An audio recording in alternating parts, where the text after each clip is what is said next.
Hi, everybody. Hi. My name is Matt. I'm the event organizer. I'm stepping in to make a brief introduction because we had a little bit of a logistics snafu, and I gave Ryan King the wrong time. So he's going to be here at 2 o'clock to run this session again. No, I'm just kidding. He's not going to be here.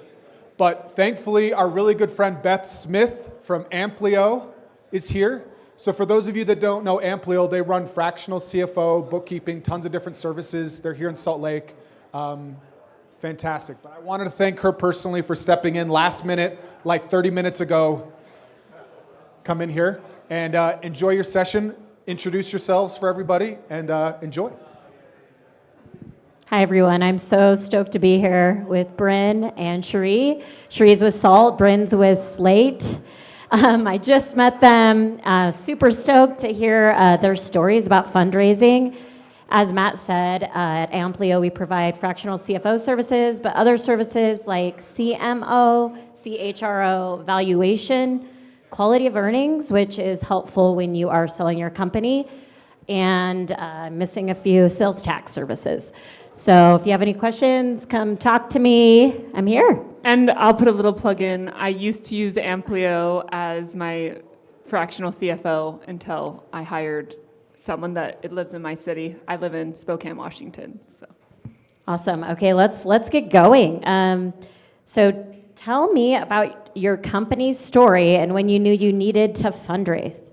Okay, perfect. Yeah, so we've been around since 2017. We are about 7 years old, and it's Salt with 2 A's. We do reusable period care. Damien, good friend here with Creatively, he helped put together some ad campaigns. He's got some of our products that I'm going to pass around because so many people don't even know what they are. So I was like, you know what? Then you can just feel them. So enjoy that experience. But we specifically focus on 2 products where we have reusable period cups and discs and then period underwear, so people can have a one-stop shop for a fully sustainable period care regimen. It's a fun category, a lot of taboos around our category, so we have a lot of good times with marketing and so forth. And your question about fundraising? Just when did you know you needed it? Yes. And so we actually bootstrapped until just last year, so we're doing our first growth equity raise. We've closed about $4.2 million, and we're currently raising up to 7, so we have it open. So we're in the thick of it right now. So happy to answer any questions people have.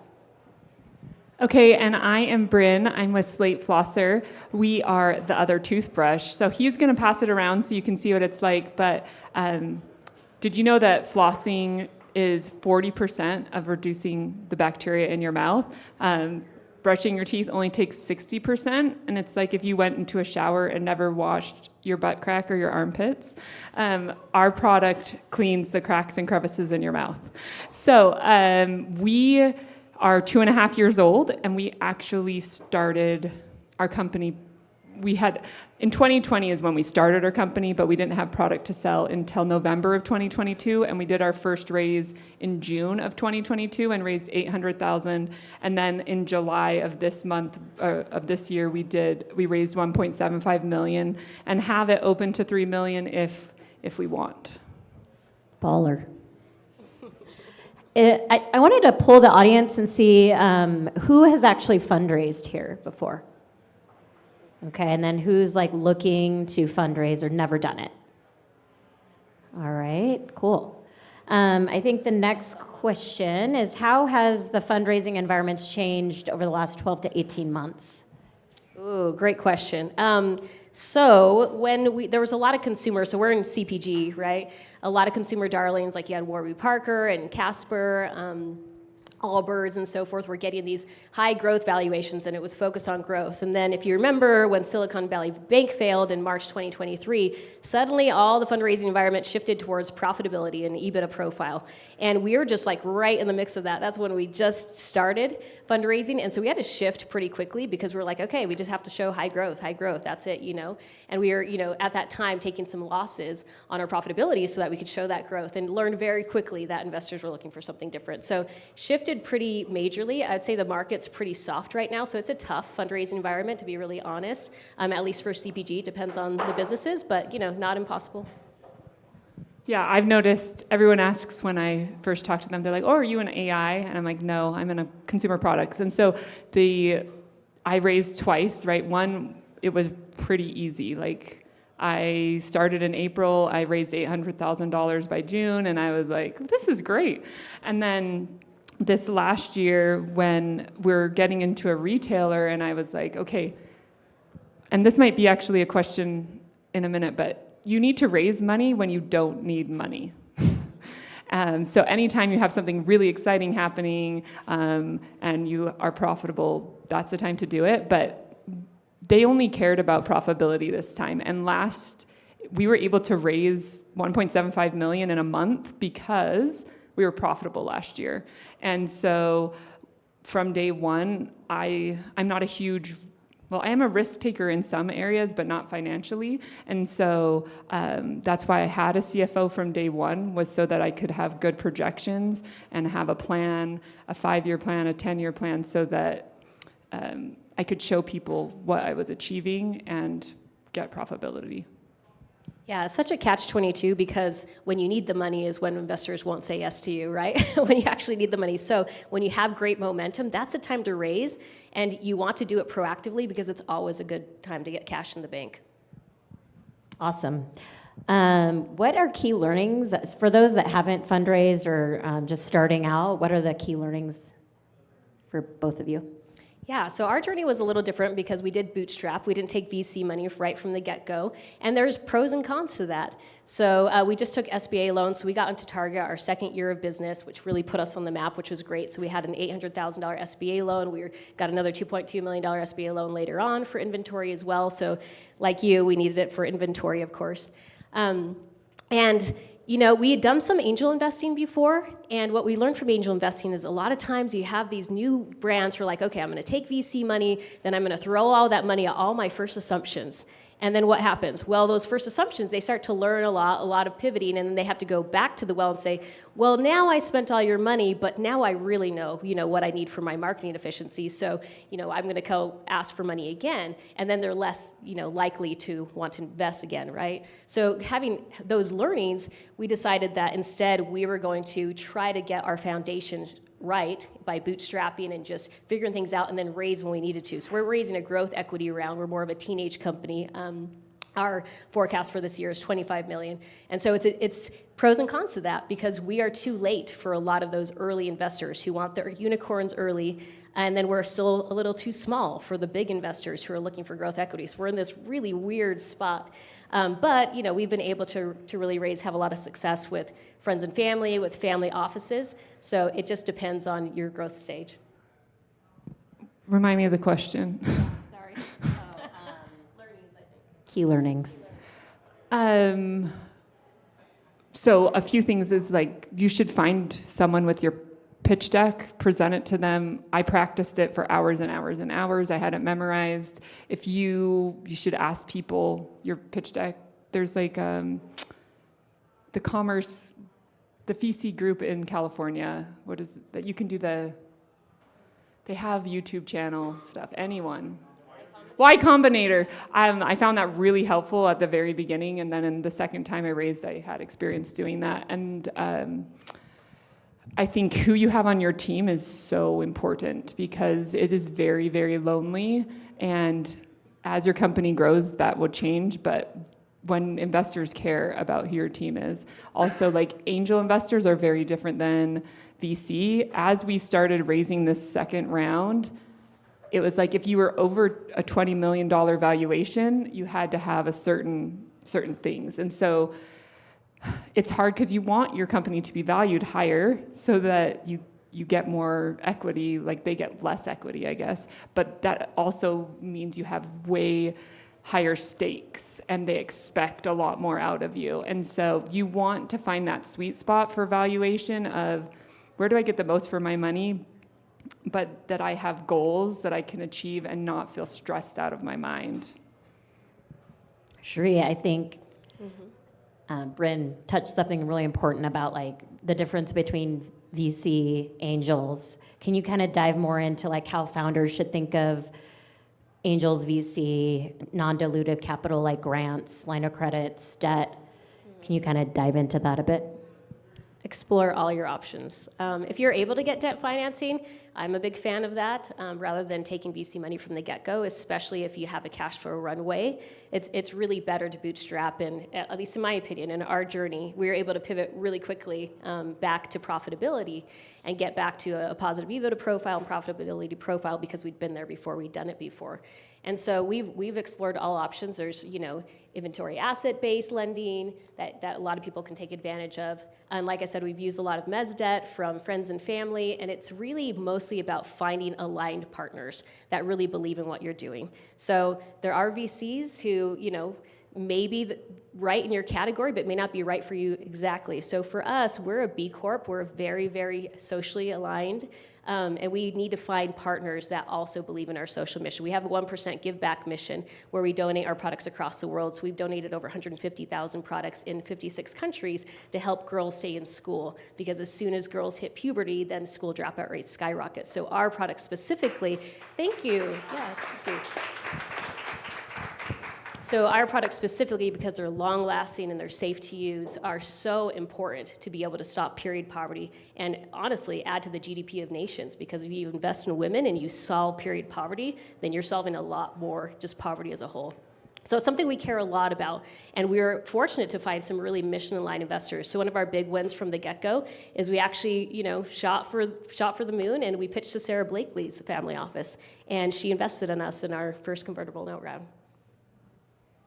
Yeah, I love family offices and angels because they understand things like the scrappiness of the beginning of a company. Once you go to VC, there's like a lot more like the expectations.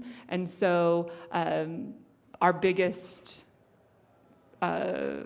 lead investor in this last round was a family office. It was actually a woman run family office too. And so I do think it helped, but probably both of us to be female founders. But that's rare because only 2% of investments usually go to women. Oh, I was going to say Dwight Financing is a great company for debt financing. If you haven't learned about them, you should meet them. They usually want you to be in the $10 million range. We're forecasted to do $6 million this year, and so that relationships is probably the most important part of fundraising. The people that I reached out to this round, I've known for the last 2 years and been developing those relationships. So you need to start developing relationships with people before you need money. I think also your story about the grant is something good to cover. Yeah. Okay, so I'm from Spokane, Washington, and something really cool is when we were looking for funding, we found out about a grant in our city, and if we employed people in our city or got people to move to the city, they would match money that we raised. So I got $250,000 last year, and once you got that grant, you could apply for another one, and the grant is completely free money. You just have to submit your bills, and then they pay you back. And so this year, I get to apply for another $750,000. So that's $1 million of free money. Awesome. Can I add really fast to what you said about relationships? David Smith, founder of Code Epoxy, had a really great post where he said investors invest in lines, not dots. What they're saying is, long-term relationships. They want to see you. So you give them your forecast, give them your updates on what you're doing, and they want to see you meet your projections. And so you're constantly dripping them with updates. But it can be several years before they decide to invest. They want to get to know you, and it's a long-term relationship. So if I were to give one take-home point, it's just network. And always take the pitch, always have the discussion, because even though it may not be the right fit, they'll know somebody that they'll put you in touch with. How often do you send up updates or emails? Yeah, we do quarterly updates to our current investors, and then we send emails also with those quarterly updates to all of the other potential investors who've been looking at us. Yeah, so I would make an email list that you're constantly sending to. Yes. Certain people every 6 months, some people do every month. I couldn't do every month, that would stress me out. No, but it's so important. We have a full spreadsheet. We've probably done in these 2 years or a year and a half that we've been fundraising, probably 200 conversations. So the other learning that I've had is, and David Smith also said this, but expect a lot of rejection. It's a hard place to be as a founder. And both of us, she has 5 kids, I have 6 kids, so we are full-time moms, we're full-time CEOs, and when you're fundraising, it is another full-time job. So it is very, very busy. But you know what? It's really worth it because you see very quickly from an outside perspective how somebody sees your company, how somebody values your company, where they see the value, whether you have something that's patented, whether you really have traction in your category. And it makes you really tighten up your KPIs, your unit economics, and it teaches you how to tell your story when you're pitching so many times. So it's a very valuable exercise to start. I love that. Speaking of storytelling, what role does storytelling play versus KPIs or financial metrics when you're pitching? You start. Storytelling is everything for a brand. I'm going to give a shout out to Creatively, so Damien's sitting right here. He convinced us to create our founder story. We had done a few ads with them, campaigns, and we did our founder story. We have a very authentic founder story because my mom was from Argentina, my husband's from Venezuela, so we have Latin heritage, and the whole reason our business started was because I was talking to his aunt there in Venezuela, and she was describing not being able to get anything on store shelves. So I said, okay, what's reusable and long-lasting that I can get to my family there? And that's how I was introduced to reusable period care for the first time and said, wow, these are amazing products. How come they're not well known? And realize that through branding and through our voice and through deliberate intentionality, bringing up conversations around period care, we could create a very valuable brand. And so that's kind of how we started, and it was amazing to be able to tell that story in a really fun way. So storytelling is super important. The other thing when it comes to fundraising, we send that video out, which is awesome, because it has kind of an impressive point where people are like, wow, that's an impressively done video. So that helps you to just get introductions. But also, investors invest in you. They invest in you and your team. They'll give you all sorts of due diligence questions around your numbers, but ultimately, we're all humans. We're all built on relationships. They want founders that they can trust, and they'll say that straight up too. They'll say, okay, I just wanted to meet you, and I wanted to ask you these questions, and they'll ask very specific questions, and it's all just, can I trust this person? So that's the most important thing. Yeah, I definitely agree with the story part. Like my background is that I paired up with a dentist. I'm a product designer. He's a dentist. And I all of a sudden started working at the front desk, and I learned all about flossing. And I was like, oh my gosh, the reason we have cavities and gum disease can all be solved by flossing. And so you wouldn't think a person would become so passionate about their product, but when you show that passion in your pitch, they're much more likely to invest in you. I actually met with an investor, and then as you're doing things change, right? So we're going into this one retailer, they were gonna pull in multiple SKUs. Well, the next time I met with them, the SKU count changed. So I'm like, well, now they're not gonna invest in me because I have a smaller SKU count. And they're like, oh, we're not investing in that. Like, yeah, SKU counts change all the time. We're investing in you. And that made me feel like, oh, okay, it's going to be okay. But I'm always really honest with the investors because I don't want them to have expectations that are not achievable. We were talking earlier, Brynn, about how much time suck it is for fundraising, and so would you give any advice on that so that you can, because you're a mom and you want to be there for your kids, obviously. So, can you just kind of talk about what we talked about earlier? Yeah. So I decided to raise money in July, which is the time that I usually spend with my kids and have fun with them, and also something is like, as a CEO, you have other job responsibilities other than fundraising. And I noticed, like, we had a little bit of a slower August, and I think it was because I was spending so much time doing fundraising. It is a full-time job to fundraise. And if you need to say, like, what are my normal tasks that I should be doing? I'm gonna have to outsource those. And I had to tell my kids, like, you're gonna spend a lot of time with your aunts because I am not going to see you. And you have to just realize, like, being a startup is a grit game. And you are going to have to make sacrifices, and you're going to have to communicate that with your family and your team, and your team's going to have to pull up the slack of where you can't be. It's all true, what you said. I would tout that you need to find creative solutions for yourself because you would absolutely burn yourself out. So we have an executive assistant. My husband and I are co-founders. We have an executive assistant who helps us with fundraising, who helps us with all the follow-up, and that's huge.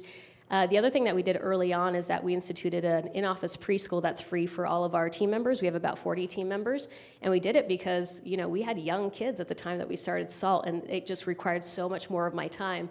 And so we had to be very deliberate about, okay, how can we make this work for our life? So we have a very pro-family work culture. I'm going to applaud Cherie for that one. thank I mean, you. that's amazing.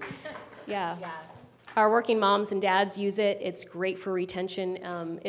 People always ask, does it cost so much money? Is there so much red tape? We're like, no, we're in Idaho. There really wasn't red tape. As long as it's free, we're not charging money. We were fine, and we were able to institute it. But it's been one of the most instrumental things for our business because we're able to retain top female talent specifically who would otherwise may not be in the workforce because the cost of childcare is so high. So many benefits that we just instill because of our B Corp culture and because we had to find solutions for our own needs. And so that's helped us also with fundraising efforts. Just rely on your team. You have a good team, hire the right people.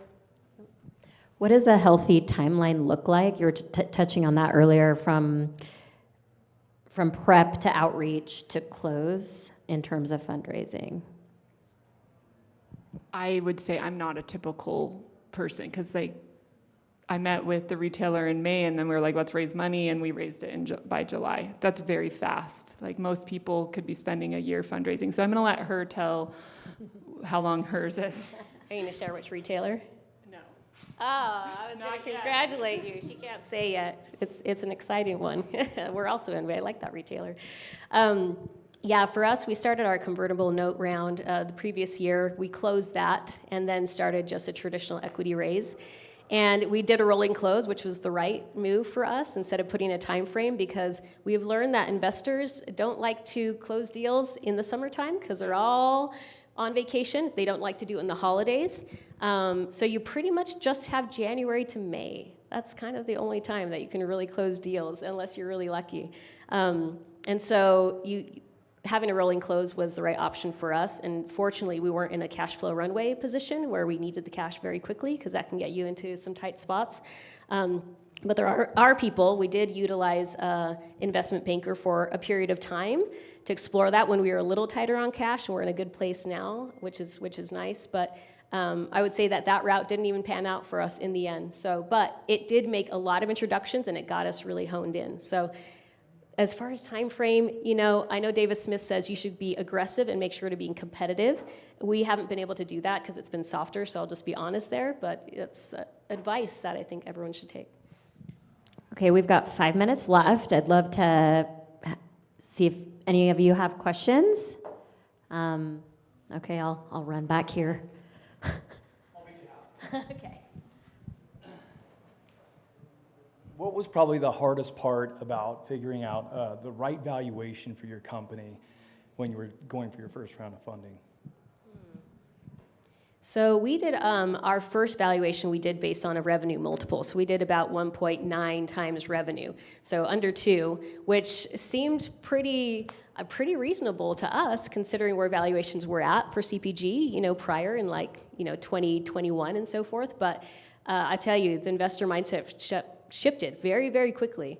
And then they were looking at EBITDA profile. So I would say that EBITDA is a better multiplier right now. For categories that have strategics, you can look at like a 10 to 15 multiplier for high growth companies. And so we're a little bit more in that category because we have our 3 biggest competitors have all been purchased by Kimberly-Clark, a company called Essity, which is kind of the P&G of Europe, and then also P&G. And so we have that size of acquirers. For companies that are a little less high growth, I would say it's like 4 to 6 times EBITDA multiple is kind of more realistic. But yeah, it's tough. Another Davis just had a really good post, so I like sharing his wisdom there. But he said, hey, don't focus on valuation as much, focus on the right partners, because if you get the right partners and you make enough money, then the valuation won't matter in the end. And then if you don't make the money, then it doesn't matter either. And we really took that to heart and tried to price ourselves in a very reasonable place. So right now, yeah, we're currently raising at a 1.9 multiple. Speaking of, go ahead. I was going to ask, are you pre-revenue or do you have revenue?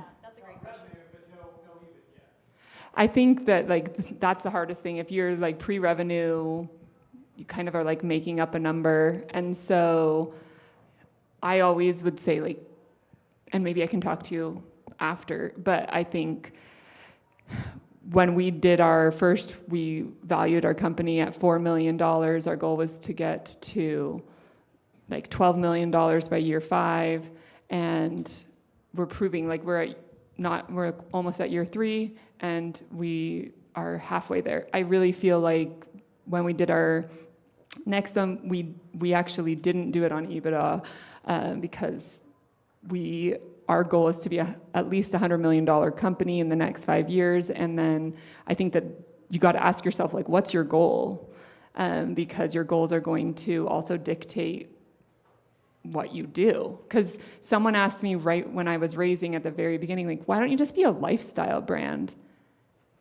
And now I look back and I was like, being a lifestyle brand would be pretty cool because you don't have all these, it's like, oh yeah, you sit in the $8 to $10 million range and just enjoy your life. But that wasn't my goal. My goal is to be acquired by, Sonicare or Oral-B, and so you also have to think about that as you're meeting with people. I meet with oral health companies all the time. I'll meet them at trade shows or different things, and like Colgate's emailed me, different things like that. So I didn't really 100% answer your question, but I think I need more information to answer it correctly. You made a good point, though, and that's that you should take meetings with potential acquirers. I know that we have. We're in, you're under NDA, but it's important because it's the same thing with investors. It's those long-term relationships. They're watching the market, they're watching how you're doing, and they're considering you as an acquisition target. Do we have room for one more question? Yeah.